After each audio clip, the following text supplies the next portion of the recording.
안녕하세요. 네, 우리 북성교회 모든 성도님들 안식일 만나 뵙게 되어서 참으로 반갑습니다. 우리 교회 참 좋은 시스템 중에 하나가 이렇게 뭐 연말 기도주의라든지 사경회를 통하여 성도님들 입장에서는 또 다른 만나 뵙지 못하였던 듣지 못하였던 어떤 그런 목사님을 만나 뵙고 그 목사님을 통하여 주신 하나님의 음성을 듣고 하는 이런 것들, 목회자 입장에서도 저희가 평생 가봤자 교회를 몇 개나 가겠어요. 그런데 이런 기회를 통해서 또 가보지 못했고 알지 못할 뻔했던 여러 성도님들의 얼굴을 뵙고 교회에 와보면서 그래, 우리가 한 식구지. 교회는 뭐 다른 곳에 다닐 수 있지만 그래도 우리가 같은 믿음을 가지고 같은 진리를 믿으며 각자 흩어진 곳에서 하나님의 나라를 이루며 살아가는 한 식구지라는 생각을 하면서 우리 성도님들 이런 기회에 만나 뵐 때 아마 모든 목사님들이 그러실 겁니다. 참 뭔가 이렇게 말로 표현하기 힘든 뭔가 끈끈함, 처음 뵙지만 뭔가 처음 뵙지 않는 것 같은 그런 반가움, 그런 것들이 있습니다. 우리 북성교회 성도님들도 오늘 제가 만나 뵙게 돼서 참 감사하게 생각하고 기쁘게 생각합니다. 한 주일 동안 말씀을 나누었는데 제가 첫날 소개를 해드리긴 했는데 다시 한번 또 처음 뵙는 분들이 꽤 계시기 때문에 다시 한번 소개를 드리자면, 저는 올해 목회 10년 차이고요. 이름은 고경덕이라고 합니다. 네, 제 띠를 힌트로 알려드리자면, 네, 성경에서 아주 부정한 짐승으로 유명한 돼지입니다. 네, 돼지띠고요. 네, 올해 목회 10년 차이고 지금은 하안동교회를 섬기고 있고요. 제가 이전까지 작년에 제가 하안동교회 첫 부임을 했고, 그 이전까지는 제가 천성교회, 공릉동교회, 일산교회 이렇게 부목사로만 있다가 제가 작년에 처음으로 하안동교회 단독으로 목회를 시작하게 되었습니다. 저희 가족은 이와 같습니다. 네, 저희 집사람이고요. 그리고 저희 둘째 아이 돌 때 찍은 사진입니다. 첫째 아이는 지금 한 46개월 된 5살. 네, 이름은 고에덴입니다. 고에덴. 그리고 둘째는 아들인데요. 한 17개월 정도 된 3살짜리 고이든이에요. 이든은 에덴을 영어식으로 읽을 때에 에덴이라고 읽지 않고 영어권 사람들은 이든이라고 말하거든요. 그 소리 나는 대로 그냥 이름을 가져와서 이든이라고 했습니다. 그래서 영어 이름은 둘이 같습니다. 스펠링이 다 같아요.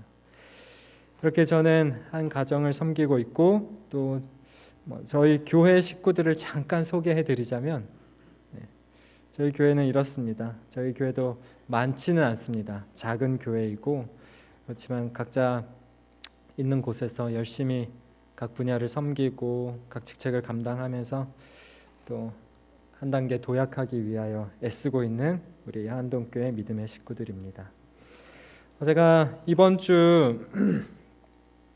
한 주 동안 예수께로 이르는 길이라는 총 주제로 4번의 말씀을 나누었습니다. 제가 가장 많이 참고한 책은, 성경 다음으로 참고한 책은 정로의 계단입니다. 정로의 계단은 영어 원어로 제목이 Steps to Christ예요. Steps to Christ.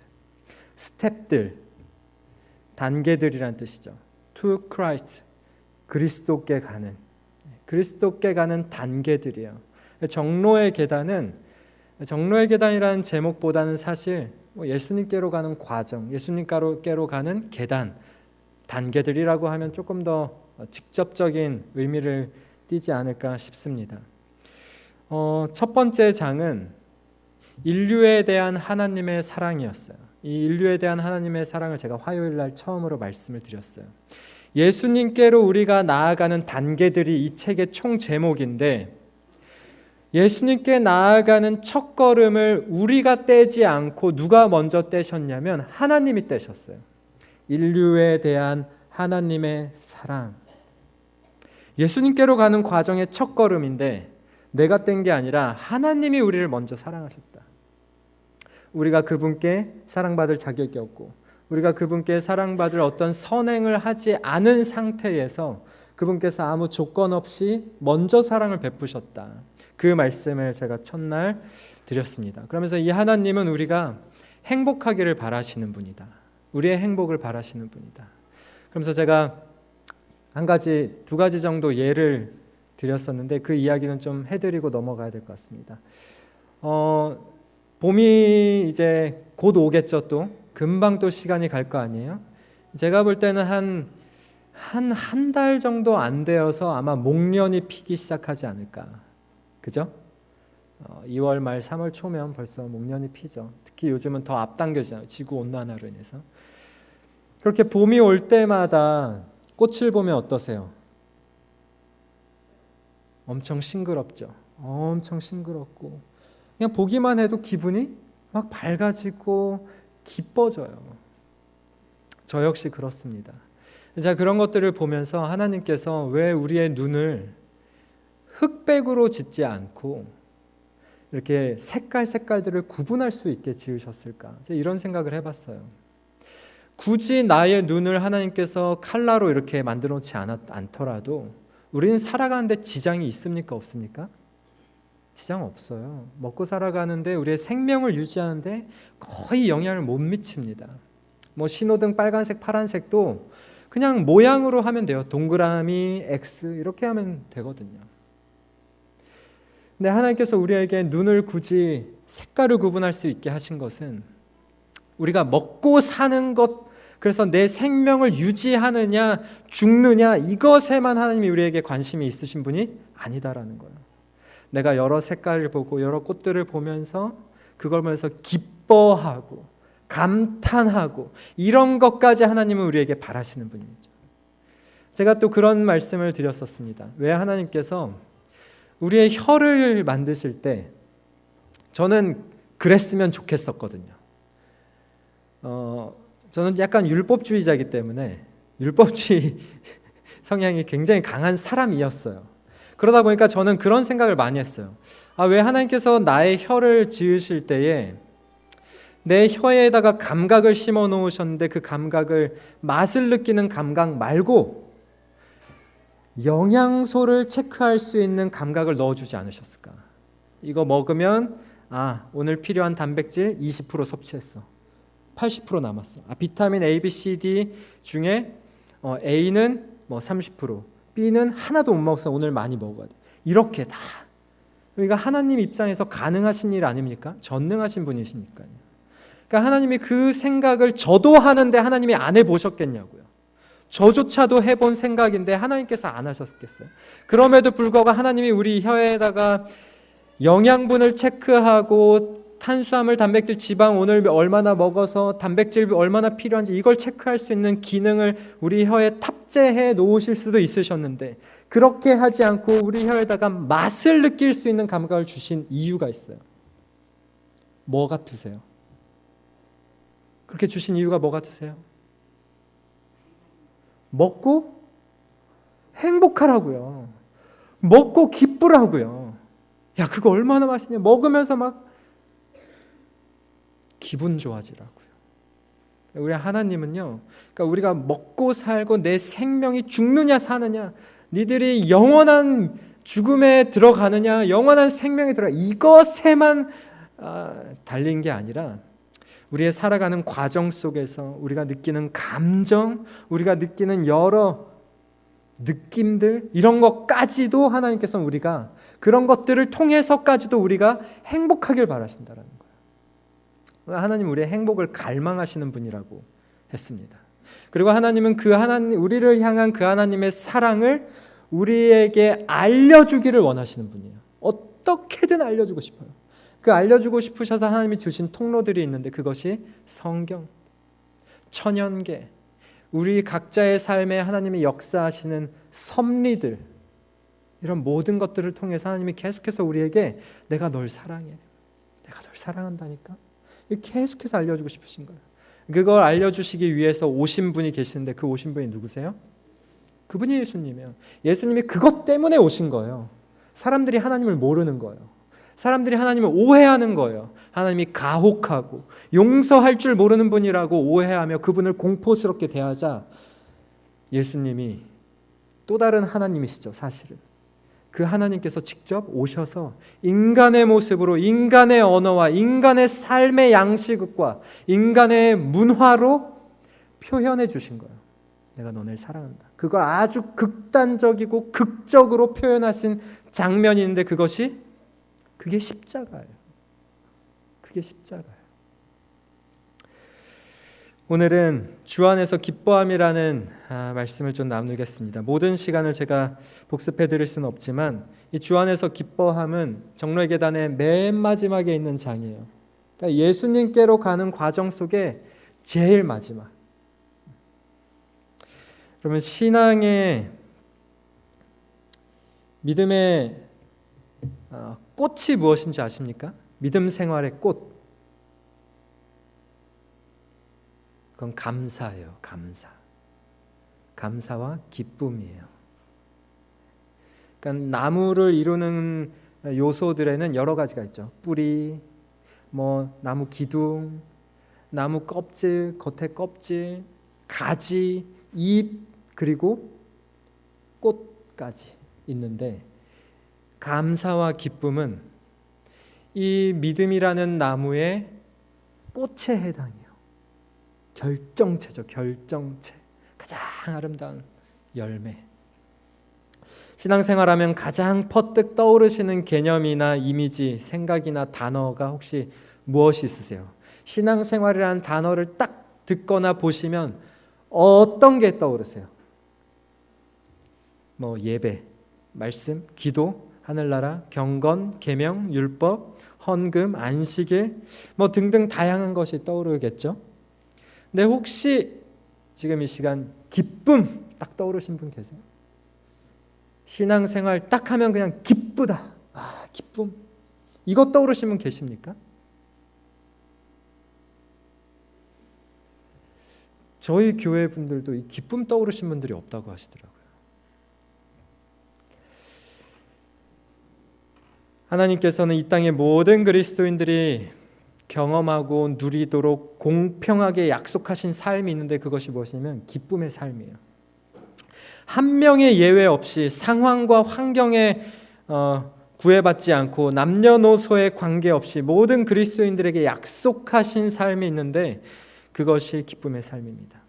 여러분 재정적 축복, 이 재정적 축복이 모든 그리스도인들에게 주어지던가요? 아니죠. 정말 하나님을 그 누구보다 신실하게 섬기시는 분인데 정말 가난하게 사시는 분들이 있고 정말 이렇게 억척스럽게 버셨는데 그걸 자기 위해 쓰시지도 않고 그냥 가난하게 사시다가 인생의 노년에 어디에 흔쾌히 쾌차 들으시는 분도 계시고 들어와도 복을 받고 나가도 복을 받고 하늘문을 열고 복을 쌓을 곳이 없도록 내가 붙지 아니하나 보라 하신 이 축복이 모든 사람에게 다 주어진 축복이던가요? 아니죠.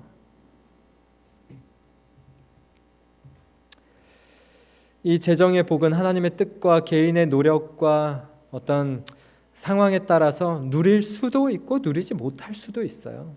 하나님 우리가 잘 섬긴다 할지라도 여러분 육체적으로 건강한 삶 하나님께서 모든 사람에게 공평하게 약속하셨던가요? 정말 애석하지만 어떤 분들은 나면서부터 어려움과 불편을 가지고 태어나신 분들도 계세요. 어떤 분들은 하나님을 정말 열심히 섬기고 정말 우리가 하늘나라 가서 확인해도 그분은 하늘나라에 계시는 분이신데 단명하시는 분도 계시고 암에 걸리시기도 하세요. 재정 혹은 육체의 건강함 이런 것들 하나님께서 물론 주시는 축복이지만 모든 사람들에게 일명열애 없이 주어지는 삶은 아닐 수 있다라는 것이죠. 명예도 마찬가지예요. 어떤 사람은 성경에서 왕과 총리와 왕비의 자리에 오르기도 했지만 어떤 이들은 토굴에 숨어서 믿음을 지켜야 했고 어떤 이들은 노예가 되기도 했고 어떤 사람들은 전쟁포로가 되기도 했습니다. 그러면 하나님께서 우리 그리스도인들에게 시대와 상황과 환경을 초월하여서 보편적으로 그리스도 안에서 약속하신 축복의 삶이 있는데 그것은 바로 제가 말씀드렸던 기쁨의 생애입니다. 기쁨의 생애예요. 그것은 하나님께서 누구도 구별하지 않으시고 공평하게 모두에게 누릴 수 있도록 약속하신 삶입니다. 빌립보서 4장 4절에 사도 바울이 이런 말씀을 기록했습니다. 주 안에서 뭐하라? 기뻐하는데 어떻게 기뻐하라?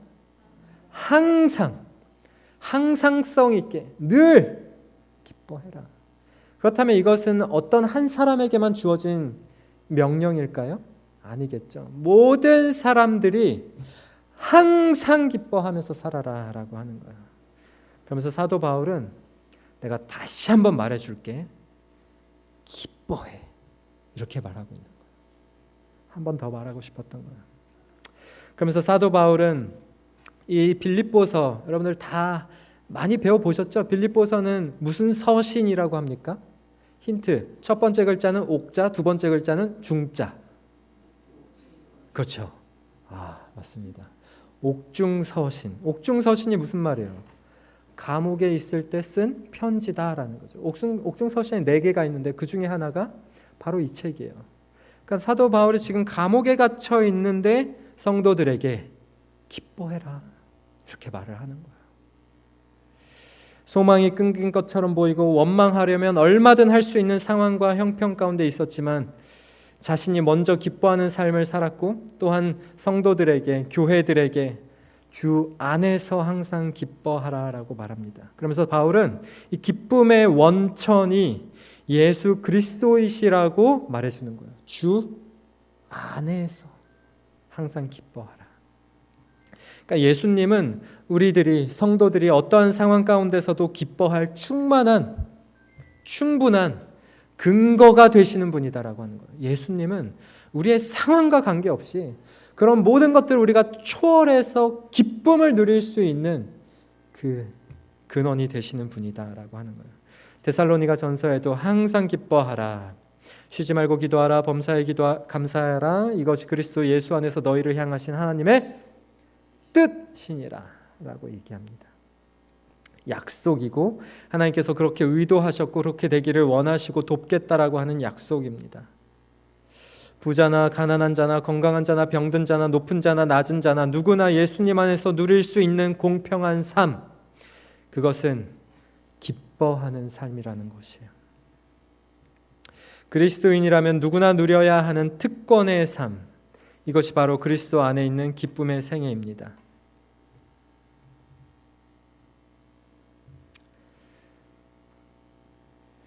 종례계단 115페이지에 있는 말씀이에요.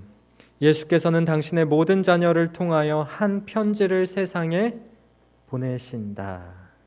저희의 생애와 품성은 다른 사람들이 저희를 통하여 그리스도와 그의 봉사에 대하여 옳은 관념을 가질 수 있도록 되어야 한다. 그러니까 우리들의 생애와 우리들의 품성은 세상에 보내는 뭐라고요? 편지다. 하나님께서 세상에 하나님을 모르는 사람들에게 편지를 써서 보내셨는데 그 편지가 살아 움직이는 편지예요. 바로 저와 여러분들의 생애와 품성이라고 하는 편지라는 것이에요. 그 편지를 읽는 사람마다 하나님이 어떠한 분인지, 어떠한 마음을 가지셨는지, 진심이 뭔지를 알 수 있게 되는데, 그런 우리의 생애는 그런 예수님이 어떠한 분인지 다른 사람들이 나라는 편지를 읽을 때 올바른 관념을 가질 수 있도록 하는 편지가 되어야 한다. 지금 이 뜻이죠. 그러면서 이어서 이렇게 이야기합니다. 우울함과 슬픈 것만을 생각하고 원망과 불평만을 하는 그리스도인은 다른 사람들에게 하나님과 그리스도인 생애를 잘못 표시하는 것이 된다. 제가 자녀들 앞에서 자녀들 다 키워보셨잖아요. 아이들이 정말 무섭게 부모를 따라합니다. 정말 무섭게 따라요. 정말 깜짝깜짝 놀랄 정도로 따라요. 그럴 때마다 제가 정말 긴장하게 됩니다. 내가 나의 이 언행들과 나의 품성과 나의 표정과 나의 생애가 자녀들에게 하나님의 어떤 편지로 다가갈 수 있구나. 내가 하는 이런 모든 것들이 아이들에게 하나님에 대한 인식들을 다 하나하나 심어주고 있는 지금 시간들이구나. 이런 생각을 합니다. 그것은 단순히 자녀들에게만이 아니라는 것이죠. 우리의 삶을 좀 더 확장시켜 보면 우리가 만나는 수많은 우리의 관계 속에 있는 여러 사람들에게 우리는 그러한 이미지와 인상을 주고 있는 것입니다. 그러면서 그리스도인은 다른 사람들에게 하나님과 그리스도인 생애를 잘못 표시하는 것이 된다. 저들은 하나님께서는 그의 자녀들이 행복되기를 기뻐하시지 아니하신다는 인상을 주게 된다. 그러니까 우리들이 우울한 것만 생각하고 슬픈 것만 생각하면 그런 것들이 은연중에 다 내비쳐지지 않겠습니까? 감출 수 없잖아요. 여러분, 우리 이걸 뭐라고 하죠? 여기를? 네, 얼굴. 제가 알기로 이 얼굴이라는 말이 순 한글이라고 합니다. 죄송합니다. 한자어라고 합니다. 근데 이 얼굴이 얼이 담겨 있는 굴이라고 해요. 죄송합니다. 제가 갑자기 헷갈리네요. 이게 한자인지 한글인지 헷갈립니다. 근데 어쨌든 제가 어딘가 이거 책에서 본 적이 있는데 얼이 담겨 있는 굴이라고 하더라고요. 우리 얼굴에 굴, 이게 다 굴이잖아요. 눈, 코, 입, 귀가 다 굴인데 여기에 우리의 얼들이 담겨 있다고 하는 거예요. 그리고 그런 말들이 있죠. 그러니까 나이가 들면 우리의 뭐에 대하여 책임을 져야 한다? 얼굴에 대하여 책임을 져야 한다. 그러니까 물론 우리의 얼굴은 당연히 타고나고 특별히 이렇게 손을 대지 않는 이상 타고난 대로 그냥 평생 동안 살아가면서 자연스럽게 이렇게 나이 드는 과정에서 조금씩 변화는 있을 수 있지만 어쨌든 타고난 대로 살아가는 거잖아요. 그럼에도 불구하고 옛날 어르신들로부터 우리나라에 흔히 하는 말로 나이가 들면 얼굴에 책임을 져야 한다. 그러니까 우리의 타고나는 것도 분명히 있지만 그것을 넘어서서 우리의 살아온 생애, 내가 살아온 모든 생활의 습관, 습성, 나의 어떤 생각의 이런 방향성들, 내 삶이 다 어디에 묻어 있다라고 하는 거예요. 우리들의 얼굴에. 그래서 얼굴이라고 한다라고 하는 거야. 얼이 담겨 있는 굴. 그래서 우리는 이런 우울하고 슬픈 것을 생각하고 좋지 않은 부정적인 삶의 모습을 세상 사람들에게 은연중에 계속 비치게 되면 세상 사람들이 저 사람은 좀 행복하지 않은가 봐를 넘어서서 우리의 신앙까지 알게 된다면 단순히 이 사람은 행복하지 않은가 봐를 넘어서서 어떤 생각을 하냐면 저 사람이 섬기는 하나님은 저 사람을 행복하게 해주지 못하는 존재구나 라고 생각할 수 있게 해준다는 거예요. 여러분 요즘 아동학대 뉴스들이 종종 이렇게 나올 때가 있잖아요. 근데 그런 아이들이 어린이집이든 유치원을 가면 얼굴 표정이 굉장히 어두운 아이들이 있을 수 있어요. 근데 그런 아이들을 보면 유치원 선생님들이나 교사분들은 아이들을 너무 많이 봐왔기 때문에 딱 보면 어떨까요? 딱 보면 알아요. 그래서 이 아이는 집안 분위기가 좀 어떤가 보다? 조금 어두운가 보다. 자녀를 보면 부모가 보인다 이런 말들 다 하잖아요. 그래서 그런 인상들을 우리가 줄 수 있다라고 하는 것입니다. 우리 그리스도인이 세상에 보여줘야 할 것은 다른 것이 아니고 예수님 안에서 기뻐하는 삶이 되어야 할 것이에요. 정말 기쁨이 있다라는 것을 보여줘야 한다라는 것입니다.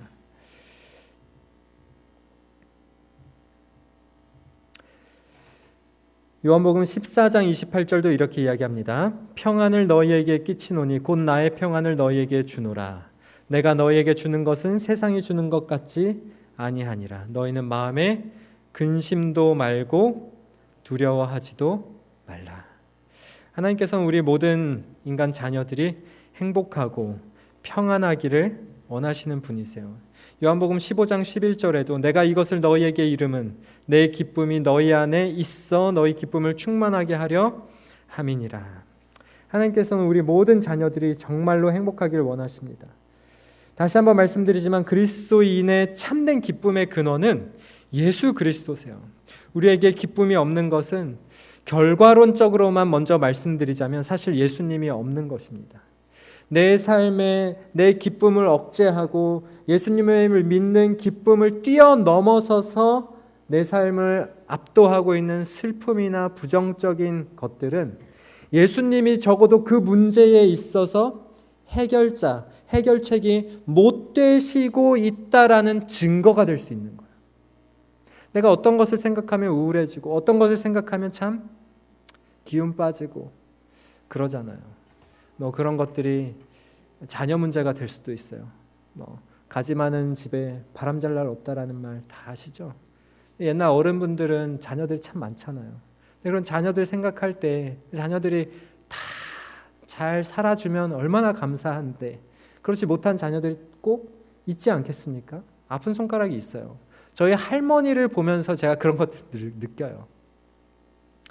네, 그런 것들, 자녀 문제, 혹은 재정적인 어려움, 혹은 건강상의 문제, 여러 가지가 있을 수 있는데 그런 모든 것들에 있어서 그런 것들을 생각할 때 우리가 힘이 빠지고 부정적인 생각이 들고 슬픔과 우울함이 몰려온다라는 것은 그 문제에 있어서 하나님께서 분명히 이 문제 속에서 선하게 모든 것들을 섭리하고 계실 것이다라는 믿음을 그 영역에 내가 접목시키지 못하고 있다라는 뜻이에요.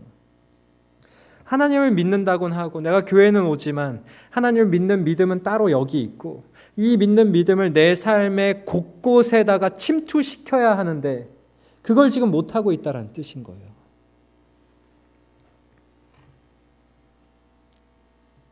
그렇다면 여러분 우리는 어떻게 기쁨의 생애를 살 수 있을까요?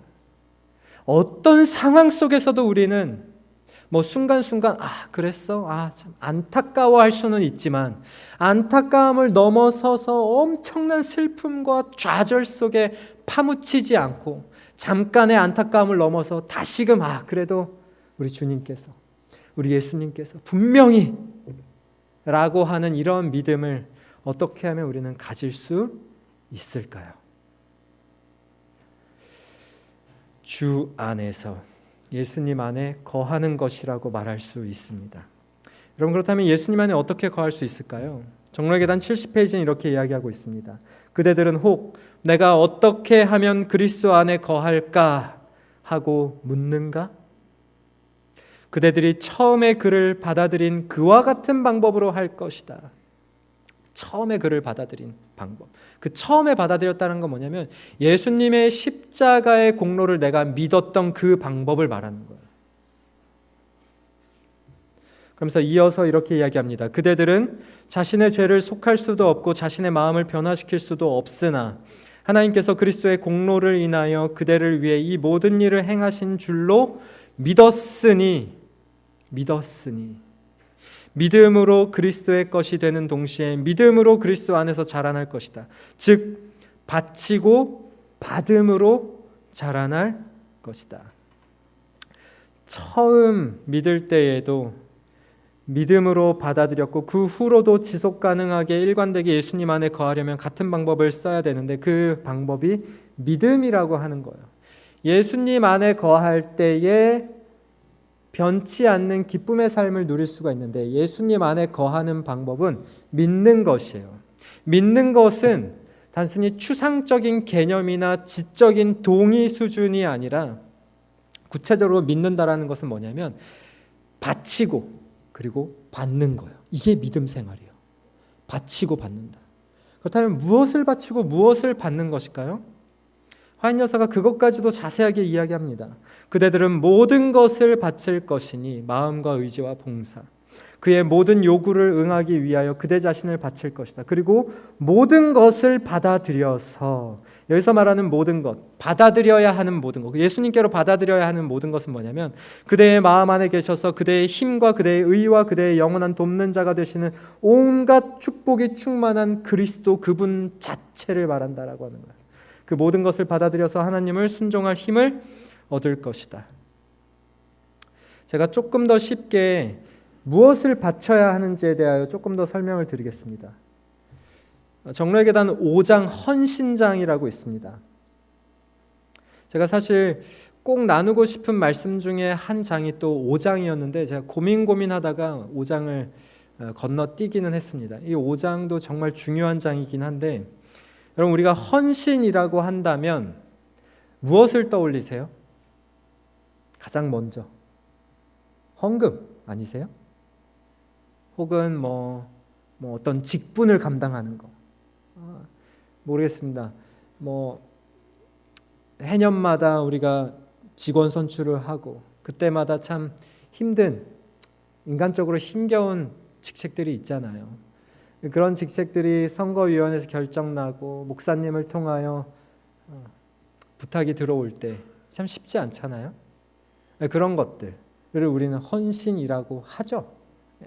재정적으로, 혹은 나의 시간과 나의 감정과 혹은 나의 달란트, 어떤 것들을 이렇게 희생하고 바치는 것을 우리는 헌신이라고 생각합니다. 근데 그런 헌신은 영어로 devotion이라고 해요. devotion. 그런데 제가 이 정로의 계단을 읽으면서 이 헌신장을 영어로 봤는데 제목이 devotion이라는 헌신의 뜻이 아니라 consecration이라는 단어였어요. consecration이라는 단어는 언제 쓰여지는 단어냐면요, 성전을 지어서 성전을 봉헌할 때, 봉헌을 이 consecration이라고 해요. 봉헌할 때, 아이들이 자라서 아이들을 봉헌식 할 때, 이 봉헌을 또 consecration이라고 해요. 또 천주교에서는 사제로 임명할 때, 혹은 천주교 내에서 그 성만찬 예식, 떡과 포도주를 떼서 그 떡을 이렇게, 거기는 화채설이라고 해서 그 떡 자체가 예수님의 진짜 살이다 이렇게 한단 말이죠. 근데 어쨌든 거기에 기도할 때 consecration이라는 단어를 씁니다. 그래서 이 devotion이라는 단어와 consecration이라는 단어, 이 두 헌신은 완전 다른 거예요. 디보션이라는 헌신은 말 그대로 우리가 희생하고 봉사하고 이런 헌신이에요. 근데 지금 이 정로의 계단에서 말하는 헌신, consecration은 사실 봉헌하다 이런 뜻이에요. 그러니까 전혀 거룩하지 않은 것을 따로 구별하여서 거룩하게 만드는 과정이에요. 이 헌신장에서 우리가 드려야 하는 것을 화인여사는 이렇게 표현합니다. 그러면 우리가 모든 것을 그분께 드릴 때 우리는 무엇을 드리게 되는가? 그 다음 문장 같이 읽어보겠습니다. 우리는, 시작. 우리는 예수님께서 당신의 피로써 순결하고 깨끗하게 해주시도록 우리의 무엇을요? 우리의 죄된 마음. 그것을 드릴 때 하나님은 우리가 뭐 했다라고 하신다고요? 헌신했다. 여러분, 이게 말이 됩니까? 우리의 생각은 헌신하면 뭐가 떠올라요? 나에게 있는 아까운 재산 이렇게 억지로 막 떼어드리고, 네? 막 하기 싫은 막 일들 억지로라도 목사님 부탁하셨으니까 또 나 아니면 또 누가 해? 아무도 없지. 목사님 얼마나 힘들겠다. 이러면서 하는 그런 봉사들, 이런 것들을 헌신이라고 생각하죠. 그런데 하나님 입장에서 우리로 하여금 진짜 바라는 헌신이 있어요. 그 헌신은 뭐냐면 우리의 죄된 마음을 드리는 헌신을 하나님께서 진짜 바라시는 헌신이라고 하는 거예요. 얼마나 여러분 은혜롭습니까? 하나님은 우리가 나의 시간, 나의 육체, 나의 달란트, 나의 재정 이런 것들도 하나님께 바치기를 원하시지만 그거는 부차적인 것이에요. 그리고 그거는 열매와 결과물들이에요. 사실은 무엇에 대한 열매와 결과들이냐면 이 본질적인 헌신에 대한 열매와 결과물이에요. 내가 나의 죄된 마음을 하나님께 드리는 것. 그래서 여러분 구약 시대의 제사 제도를 생각해 보세요. 이 사람들이 하나님 앞에 뭘 끌고 옵니까? 제사를 드릴 때에 짐승을 끌고 오죠. 짐승을 끌고 오는데 그 짐승을 그냥 죽여서 태우기 전에 어떤 의식을 하죠? 짐승에다가 뭐 합니까? 안수를 해요. 각자가 자기가 끌고 온 짐승에 체중을 의지합니다. 몸의 무게 중심을 그 짐승에게 팍 기대요. 실제로. 그러면서 안수식을 해요. 온전히 기대요. 그러면서 무엇을 하냐면 자신의 죄를 고백합니다. 그러면서 믿음으로 고백할 때에 나의 죄가 전가되었다라는 것을 믿는 거예요. 이게 죄라고 한다면 내가 안수하여 나의 죄를 고백하는 거예요. 믿음으로. 그러면서 이 죄가 옮겨져요. 이동하는 거예요. 누구에게? 아무런 잘못 없는 그 짐승에게. 이 짐승은 아무 이유 없이 영문도 모른 채 내가 죽어야 하는데 죄의 삭슨 사망이기 때문에 죄를 지은 그 장본인이 죽어야 하는데 이 짐승이 죽는 거예요. 지금 이 구약의 제사 제도에도 헌신이라는 개념이 담겨 있습니다. 하나님께 제사를 드릴 때 무엇을 드리냐면 사실 짐승을 드리는 게 아니죠. 죄를 대신 옮겨간 짐승을 드리는 거예요. 그래서 그 짐승을 드리는 것을 구약 시대의 제사 제도라고 했던 거예요. 그러면 신약 시대에 구약 시대의 제사가 이 시대의 예배다라고 이렇게 단언하기는 좀 그렇습니다. 그렇게 표면적으로 이렇게 단순하게 적용시키기는 어렵지만 그 구약의 제사 제도의 그러한 성격과 의미가 이 시대의 우리의 예배에도 포함되어 있어야 하기는 해요. 그래서 우리도 예배를 드릴 때 우리가 하나님께 예배를 뭐 한다고요? 드린다라고 하잖아요. 그래서 우리가 예배를 드린다고 할 때 우리가 드릴 것은 무엇인가 하면 우리의 죄된 마음이에요. 예배를 드려 나오실 때마다. 물론 우리의 매일의 삶에서 회개가 이루어져야 하죠. 그럼에도 불구하고 이 성전을 찾을 때 예배 시간에 늘 하나님 누추하고 실수 많은 한 주를 또 살았습니다. 제가 기억하지 못하는 실수들도 많을 것입니다. 이런 모든 것들 다시금 주님께 저의 죄된 마음을 드립니다 라고 바치는 거예요. 네, 이렇게 드리게 되는데 이렇게 드리게 되면 어떤 일이 생기냐면 제가 그 다음 문장을 써오진 않았네요. 드리게 되면 하나님께서 우리의 그 마음을 받으셔서 그 마음을 어떻게 해주시냐면 깨끗하고 거룩하게 씻기신 다음에 다시 깨끗한 마음을 우리에게 주세요. 이게 헌신이에요. 이걸 위해서 바쳐야 한다라는 거예요. 깨끗한 새 마음을 받기 위해서 죄된 마음을 드리는 거예요. 여러분 우리 어렸을 때 모래 장난 다 해보셨죠? 이렇게 손 모래 파묻고 이렇게 두들기면서 우리는 무슨 노래 부릅니까? 개구라 개구라? 그렇죠. 두꺼봐 두꺼봐. 두꺼봐 두꺼봐 헌집 줄게 뭐다오? 새집 다오. 얼마나 욕심꾸러기인지. 헌집 줄 테니까 새집을 달라고. 근데 하나님 앞에 그렇게 나아가는 거예요. 하나님 제 헛 마음을 드립니다. 주님 저에게 새 마음을 주세요. 헛 마음을 드립니다. 새 마음. 그래서 헌신인 거예요. 헌신. 이게 헌신이에요. 이걸 드리는 거예요. 그렇게 드리면 하나님이 깨끗한 새 마음을 주시는 거예요. 그래서 믿음으로 바치고 믿음으로 다시 받는 거예요. 이게 진짜 믿음 생활이에요. 이 과정이 우리로 하여금 어디 안에 거하게 한다고요? 그리스도 안에 거하게 하는 비결이라고 하는 거예요. 이게 계속 이루어져야 하는 거예요.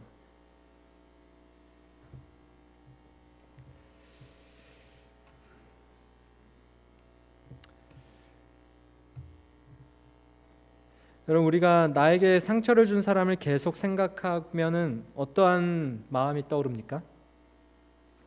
분노, 화, 억울함 이런 감정들이 떠오르죠.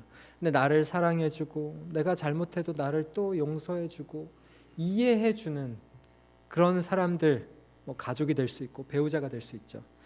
그런 사람들을 생각하면 어떻습니까? 마음에 여유가 생기고 기분이 좋아지고 행복해집니다. 그리고 하인 여사가 이런 카테고리를 우리에게 알려준 적이 있습니다. 사람의 운명은 그 사람의 품성으로 결정된다. 그리고 그 사람의 품성은 결국 습관으로 이루어집니다. 계속하는 반복적인 행동이 결국 나의 뭐가 되냐면 품성이 돼요. 아무 생각 없이 그냥 뭐 그렇게 진지한 마음 없이 굳이 예를 들자면 아이씨 이걸 계속 입에 달고 살면 결국 이게 뭐가 되는 줄 아십니까? 품성이 돼요. 그럼 나중에 인이 박힌다고 하죠. 여기서 우리가 흔히 하는 말로 인이 박힌다라고 하는 말이 성경에서 인이 쳐진다고 하는 그 인이 똑같은 단어입니다. 도장이에요. 도장 꽝 찍혀서 더 이상 결제를 물을 수 없는 상태. 인이 쳐진다, 인이 박힌다라는 이 우리의 품성이 되는 거예요. 이 습관은 결국 우리의 행동들로 이루어집니다. 그리고 우리의 언행들은 우리의 생각으로 이루어져요. 우리의 생각과 감정으로. 화인 여사가 마라나타 202페이지에 이런 말했습니다. 생각이 그릇되면 감정도 그릇될 것이나. 그래서 우리의 기뻐하는 삶을 사는 데 있어서 우리의 생각을 그릇되게 생각을 하면 우리의 감정도 계속 그릇되게 될 것이라는 거예요. 그래서 조화된 생각과 감정은 도덕적 품성을 이룬다라고 합니다. 만일 그대가 그대의 기분대로 행동하고 그대의 생각이 의심과 불평의 길을 달리도록 허용한다면 그대는 가장 불행한 인간이 될 것이다. 생각이 감정이 되고 그것은 서로 합하여 결국 품성을 이루어온다고 합니다. 결국 모든 열쇠가 어디에 달려 있는 거예요? 생각에 달려요. 생각. 그래서 우리가 무엇을 생각하느냐 정말 중요한 거예요. 우리의 생각, 무엇을 생각하느냐는 우리의 감정을 지배하고 더 나아가서 우리의 행동과 우리의 습관과 심지어는 품성과 더 나아가서 운명까지 결정해버리는 엄청난 나비 효과가 일어날 수 있는 거예요. 어디에서부터요? 우리의 생각에서부터. 그래서 그리스도 안에 거한다고 하는 것은 우리의 죄된 마음에서 나오는 생각들을 버리고, 다시 말해 그 생각들을 예수님께로 즉시 드리고, 좋지 않은 생각, 부정적인 생각, 누군가 미워하는 마음들이 들 때마다 곧바로 뭐 해야 된다고요? 예수님께 헌신하셔야 된다고. 헌신. 바로 예수님을 불러야 돼요. 예수님, 제가 다시 헌신하게 해주세요. 제 죄된 마음 드립니다. 제발 받아주셔서 깨끗하게 해서 저에게 새 집 주세요. 새 마음 주세요. 이걸 하셔야 돼요. 이게 퍼뜩퍼뜩 생각 안 날 수 있는데 이거 잊지 마세요. 네. 그래서 우리의 실제 삶에서 부정적인 생각 들 때마다 그 생각을 주님께 드리십시오. 드리세요. 그러면 우리가 그리스도 안에 거함으로 우리의 마음의 기쁨이 다시금 회복될 것입니다. 제가 영상 하나를 보여드리고 말씀을 좀 정리하겠습니다. 시각벼락에 하느니 도전. 맞은편에 엄마를 바라보는 하느니. 이때 영상으로 하느미를 바라보는 엄마. 한 아이가 엄마 있는 곳을 기어가려고 하는데 낭떠러지를 만들어 놓고 그 위에 투명한 유리를 깔아놨어요. 떨어지진 않는데 이 아이가 이제 요 높낮이를 구별할 수 있는 정도가 된 거죠. 되돌아오는 것은 엄마의 싸늘한 표정뿐.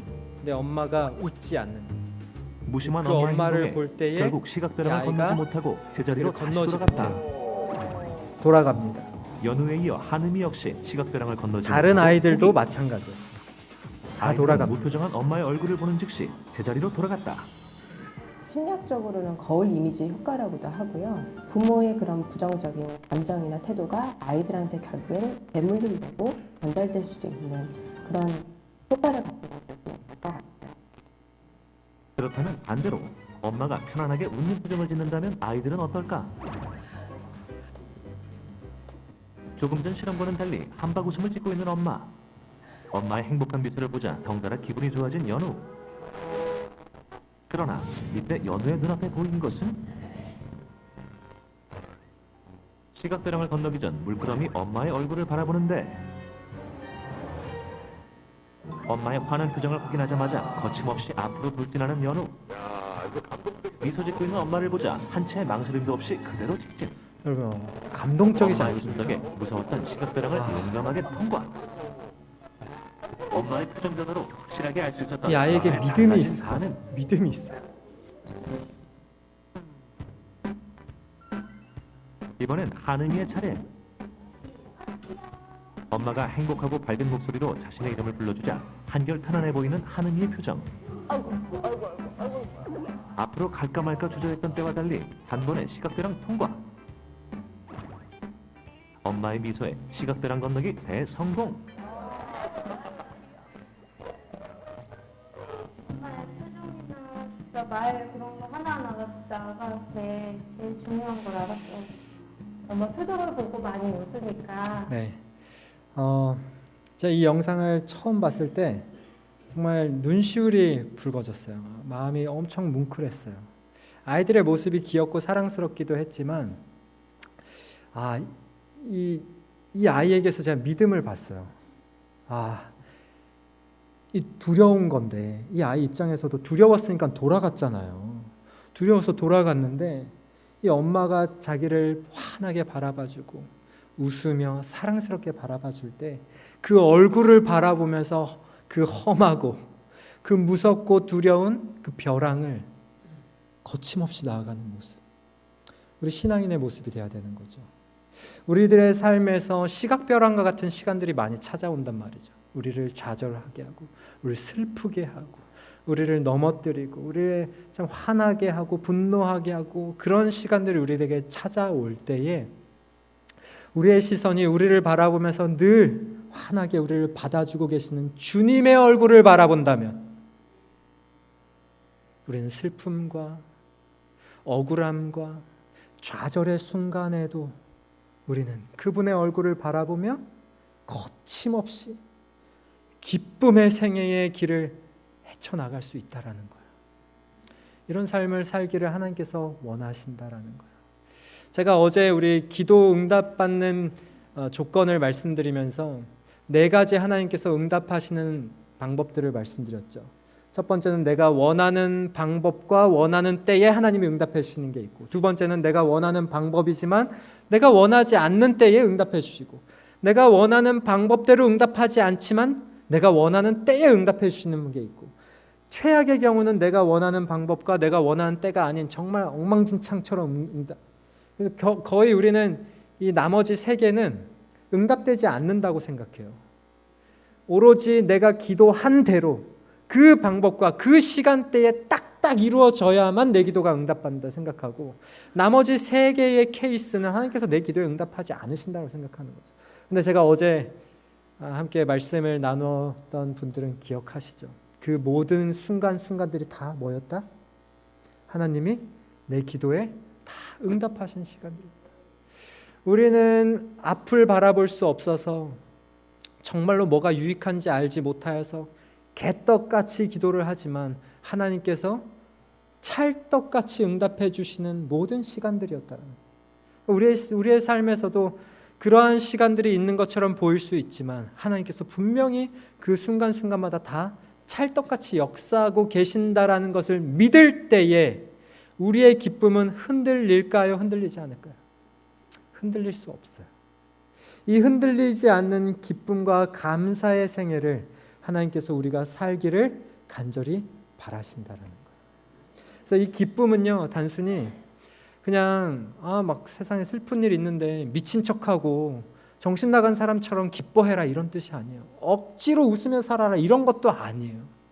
이것은 하나님의 품성과 그분의 내 삶을 행복하게 하시고자 하시는 그분의 갈망과 그분의 변치 않는 부지런하심과 성실하심, 이런 것들을 믿는 믿음 가운데에서 흔들리지 않는 기쁨의 생애라는 것입니다.